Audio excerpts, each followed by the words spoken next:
7-1 গোলের জয়ে আর্জেন্টিনার উড়ন্ত সূচনা। উজবেকিস্তানে চলছে ফিফা ফুটসাল বিশ্বকাপ 2024 দলে এই আসরে দারুণ এক শুরু পেয়েছে আর্জেন্টিনা। গ্রুপ পর্বের নিজেদের প্রথম ম্যাচ পিছিয়ে পড়েও ইউক্রেনকে 7-1 গোলে বিধ্বস্ত করেছে আলবিসেলেস্তেরা।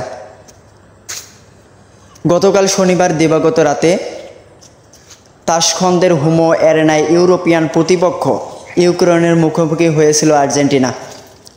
প্লেটো সেতুরামার গোলে 18 মিনিটে লিড পেয়ে যায় আর্জেন্টিনা।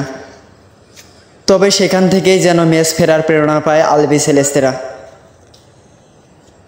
কেভিন আরিয়েত্তা এই দলের যুক্ত হয়েছিলেন আরেকজনের ইনজুরির সুবাদে। তিনিই ম্যাচের প্রথম জোড়া গোল পেয়েছেন। ক্রিস্টিয়ান বোদরুতো করেছেন জোড়া গোল।